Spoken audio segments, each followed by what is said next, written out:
Louisiana? Originally, yes. Originally. Does that mean you can speak French at all? Unfortunately, not really. Not really. We have two Frenchmen here. We have people from Switzerland, from Germany, from many places, and a lot from the UK. But we won't ask you any questions. I greatly appreciate it. I'm terribly sorry. What's the name of the place you're from in Lafayette, well, Breaux Bridge, Louisiana is where I'm from originally, yeah. Spent a lot of time in Lafayette, Louisiana, which is kind of right next to here. And then I moved to Nashville about 9-10 years ago. And yeah, just started making noise everywhere I could. Well, it's going down well, and you're getting played on the radio here, on the biggest radio station in the UK, so congratulations. Thank you. Yeah, I did not see that coming. That was a beautiful surprise, honestly. They told me about it.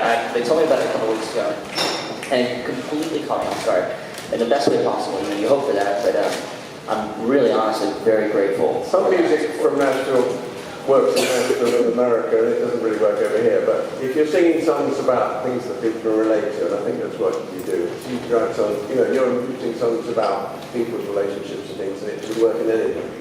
Yeah, well, thank you for saying that. And you're enjoying this international life? I absolutely love it. We've been here a few times. We toured. I feel so official right now. We toured here.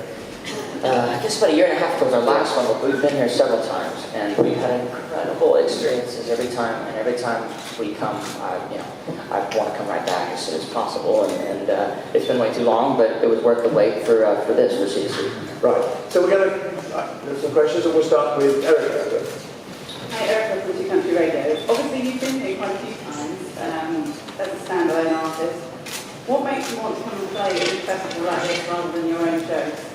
It reminds me a lot of CMA Fest. There's a lot of, there's obviously tons of stuff going on. I think that's kind of the idea. It's just, the kind of the hub for all the country music fans to come together in the same place. And there's so many things going on that it just feels like a great home for country music. I've heard so much about this event. All the artists that have played it that I know have talked, spoken so highly of it. Everybody just absolutely loves this event. So, as soon as I got the chance to play here, we took the invitation very quickly. Yeah. So. Hi, I'm Dina from Meadows Country. I've been watching you grow since you were a tiny little boy. There's been clips of you on YouTube doing things. Thank you. I haven't grown much. Amazing musician. And it's just great to be able to see you. How do you feel from performing as a little boy now, knowing that you're doing so well and that people love what you do? Thank you. I feel like one of the greatest blessings that ever kind of came to me with the gift of music was seeing that I was in love with music really early. Like when I was really young, and knowing for sure, never having to make a decision like, oh, should I do the music thing or like should I figure something else out? It was always music. It's always been and it always will be. So for me, it's like being 55 now, having seen so much and experienced so much, I feel kind of nuts thinking about that. And some days, even when the stress hits me, it's like, bro, chill, you're only 25. You'll figure it out. And the last couple of years have been nuts, but it's been beautiful. That goes without saying. I'm sure you can see that on my face, but I'm learning to slow down a bit and enjoy it versus just like running for the next day. Yeah. You mentioned your childhood there. Is it true you played in the White House for Bill Clinton? And how old were you? I did. I was maybe 11, maybe 8. I don't know. Wikipedia. Might have to check Wikipedia for that. But yeah, I got to play at the White House one time and then returned back to Washington 2 years later. So what would you have done, sign or play? Yeah, we played a Cajun music set, actually. Because you're from Cajun country, aren't you? Being that I'm from Louisiana, that's kind of the music that I kind of grew up around, and that's what I played a lot of that growing up, and I think that's kind of found its way into kind of my sort of sound in country. There's a lot of rhythmical elements that came from Cajun music, a lot of sort of acoustic-driven like instrumentation that kind of mixes in with the blues guitar and all the other stuff. Yeah. Yes, gentlemen. Hi, I come from France. Yeah. Nice, thank you. About the song Stand By Me. Why did you choose to cover that song? There's something about that song that's always lifted me up. It's just, it's so funny you bring that up. It's been so long since I've played that, but I don't know. That song was just very like I don't know. You just feel like you get a friend in that song, and all of my favorite songs kind of have that element running through them. So I think that just kind of joins the list of all the favorites. Yeah. Thanks for asking about it. It's been a while since I've got Grace. Grace from Oxford Voice. Our magazine was mainly for younger people who are into arts and media and performing. And I was just wondering, because you started out so young, if you could tell the young people who are trying to make it in music or make it in the arts world, what would you tell them? Man, do I have a book waiting for that. I've learned so much in the last couple of years. Conviction was one of the most important words of last year. Because there will be moments when you don't know that you're right. There'll be moments when you're told you're not right.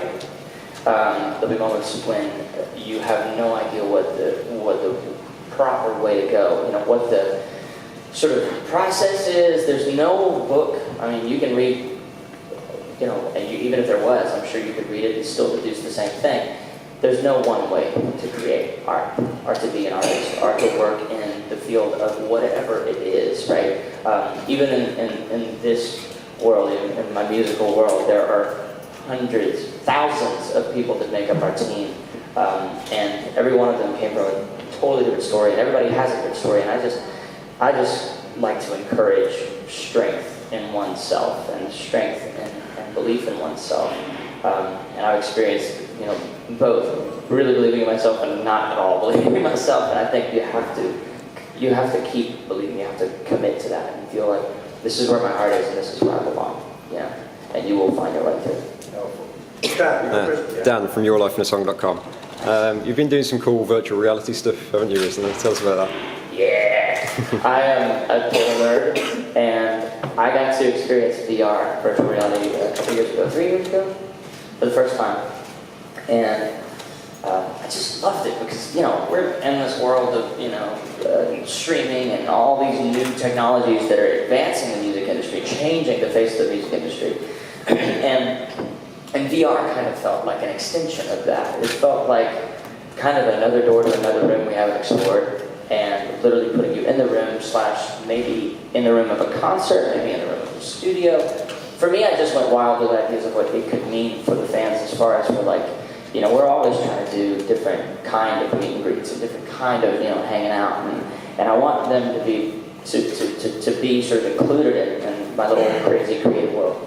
So for me, that's what really excited me. Is that that's another way to kind of bring them in to either the creative process, the backstage, our crazy late night Scotch tour bus conversations, or whatever it may be. You know what I mean? Just really let the fans see what our bring them closer to the music, I guess, is another way to put it.